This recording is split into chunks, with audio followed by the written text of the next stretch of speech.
tail end of February this year, my Ford F150 Lightning Lariat extended range that I'd owned since 2022, a truck that we affectionately called a dear Tal, met an untimely demise. I was driving on a gravel trail and I hit some sheet ice underneath fresh snowpack, slid off the road after a downhill section and impacted a power line. The power line fell on top of the truck. I escaped with basically a few sprains.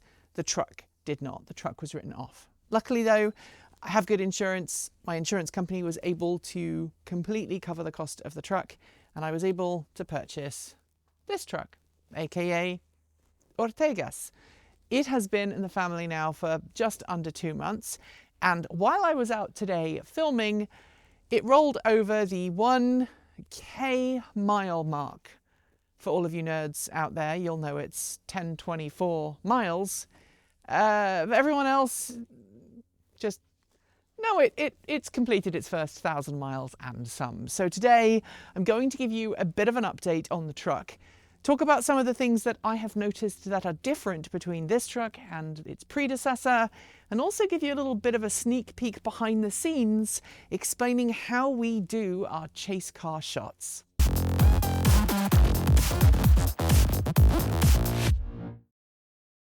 I still use the same Ford Charge Station Pro that I had with my original F150, and because this is a 2023 rather than a 2024 model year truck, it is still capable of charging at power levels of up to 20 kilowatts.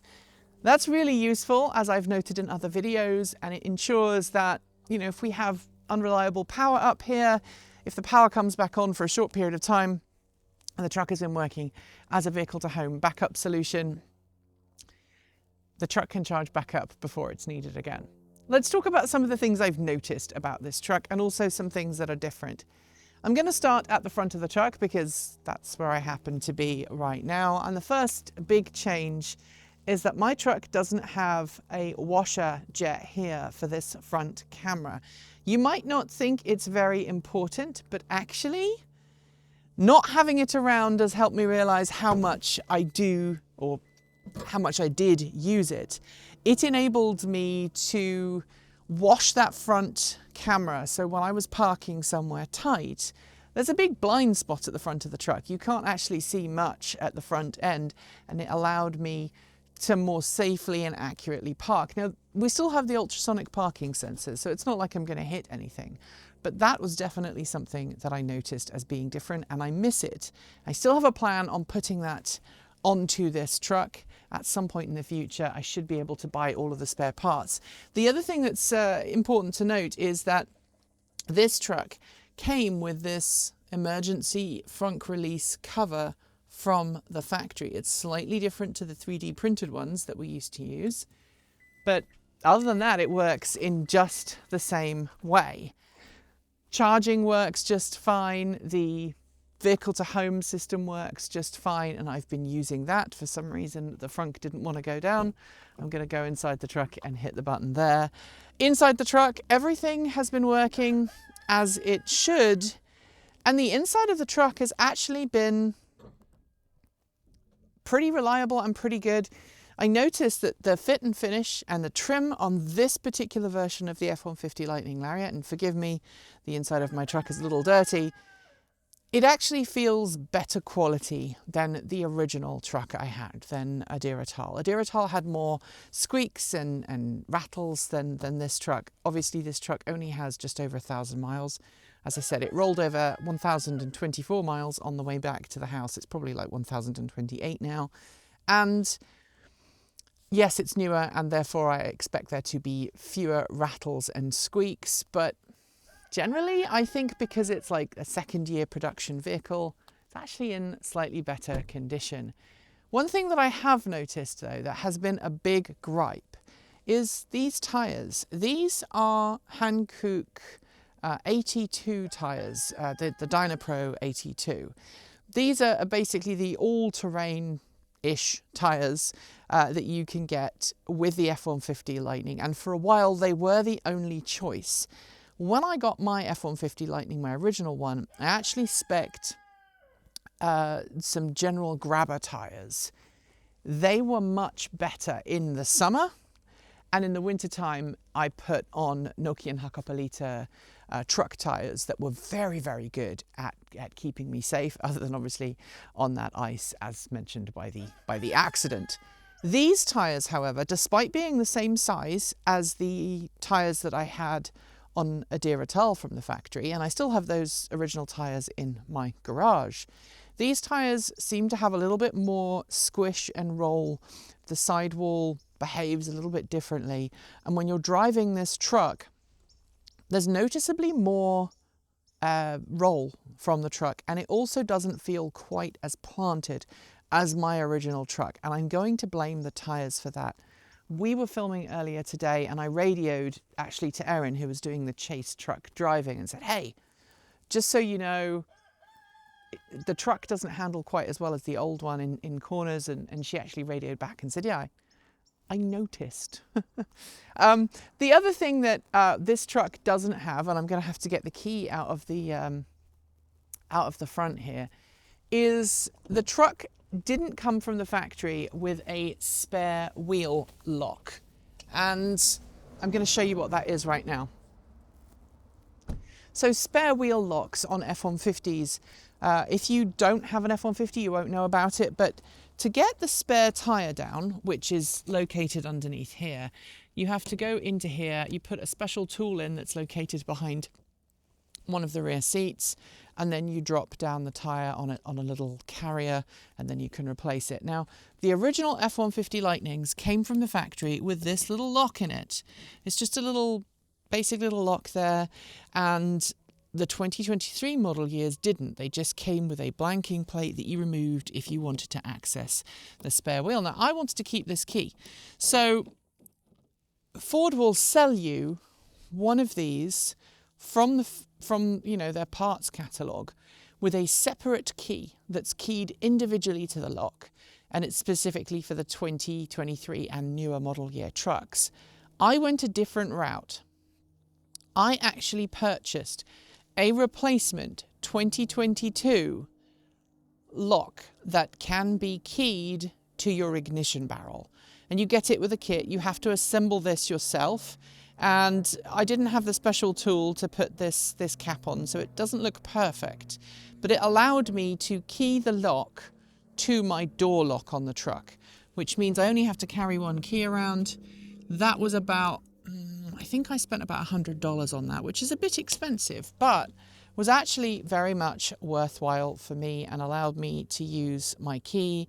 Why is that important? Well, because this truck actually has 3 keys. We kept one of the original keys from a Diratal and we reprogrammed it. We had a blade recut.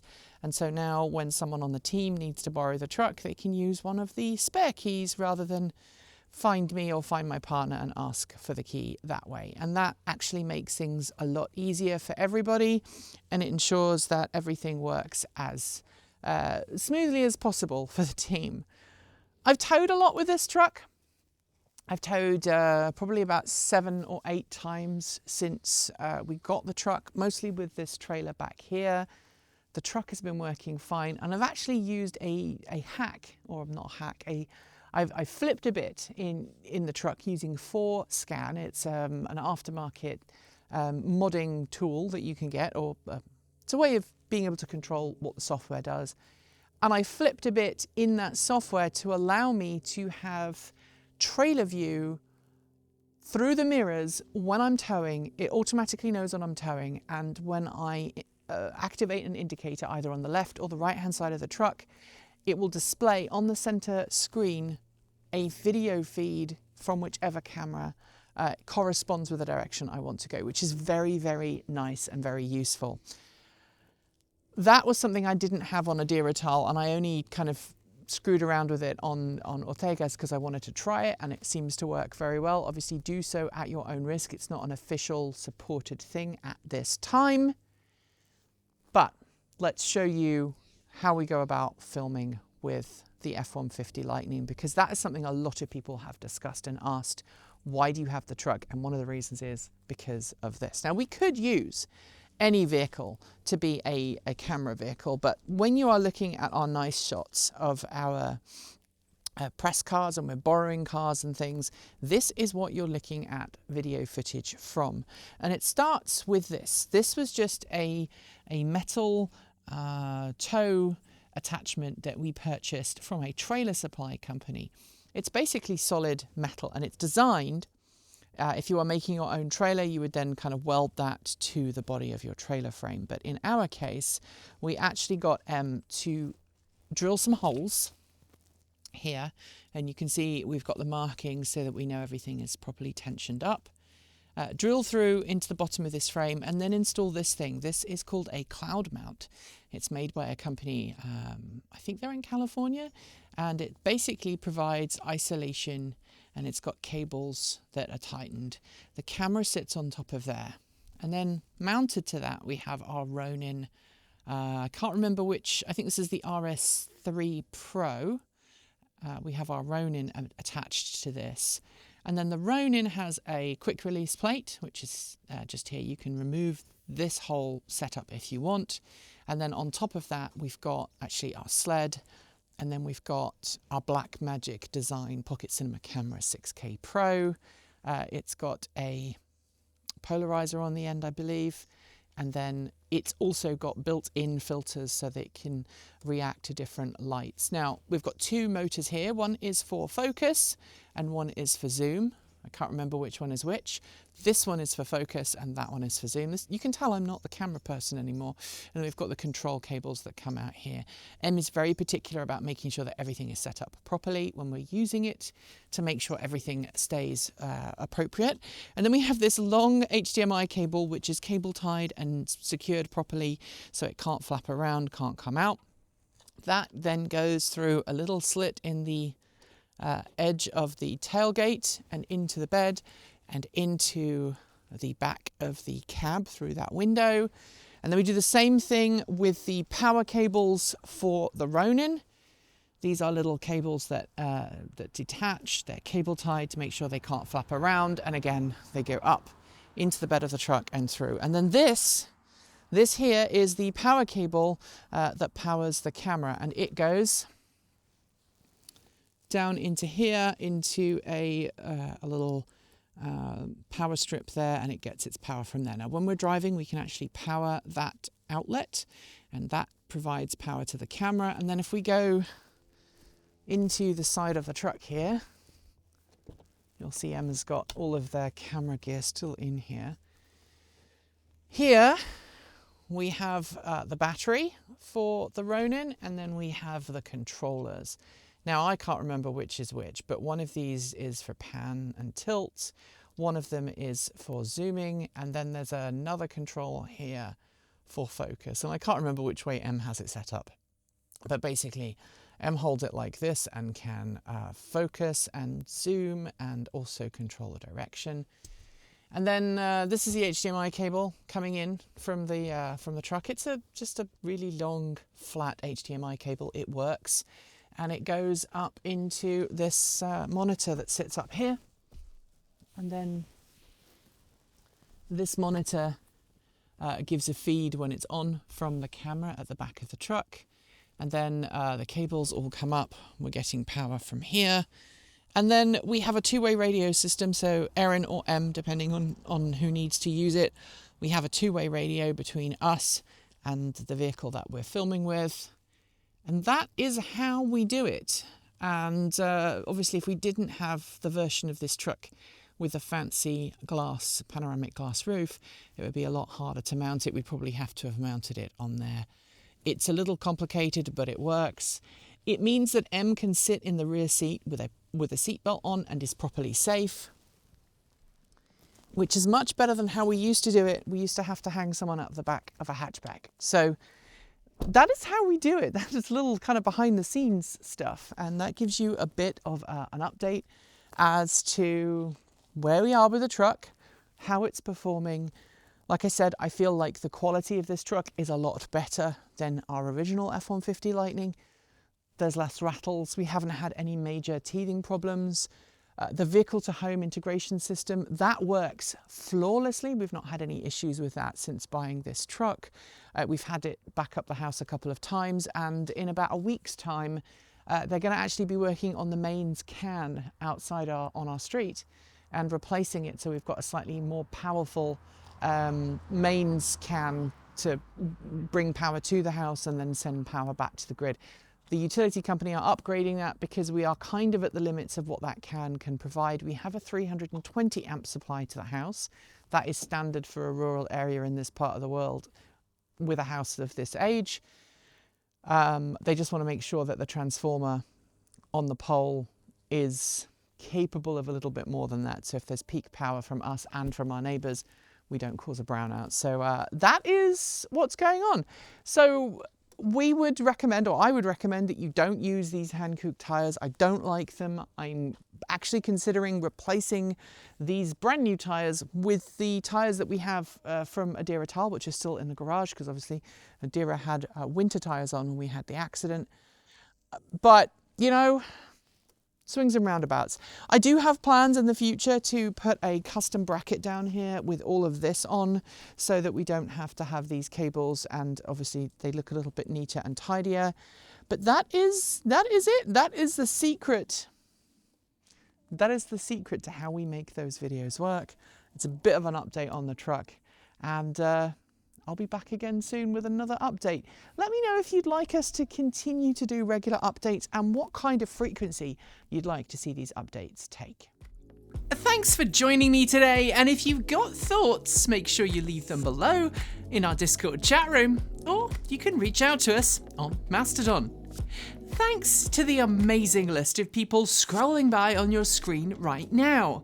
They are some of the more than 1,500 people that help make this channel possible by funding it through Patreon and YouTube, covering our bills, paying our team, and making sure we can be 100% independent.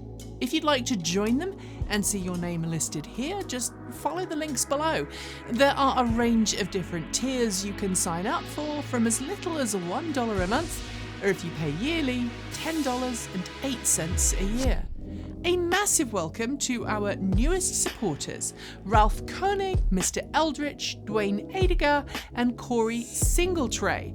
To join our list and get your shout out, become a paid Patreon member for your week of fame. If you'd like to support us with a one-off donation, you'll also find links below to make Ko-fi and Bitcoin donations, and we even have an old-fashioned PO box you can reach us at. The address is listed below. And of course, if you're in need of some swag, you'll find our swag store link in the down below as well. This month, we are celebrating Wrangling EV FUD with a fantastic t-shirt design by our in-house artist and animator Erin. Get yours today by heading to our Redbubble store. We've got some great content coming up, so make sure you'll subscribe on PeerTube or YouTube, and we'll see you soon. We make new videos every Monday, Wednesday, Friday, Saturday, and Sunday. If you want more, the mighty algorithm thinks you'll like this video, but we also think that this one is well worth a look. See you soon, and as always, keep evolving.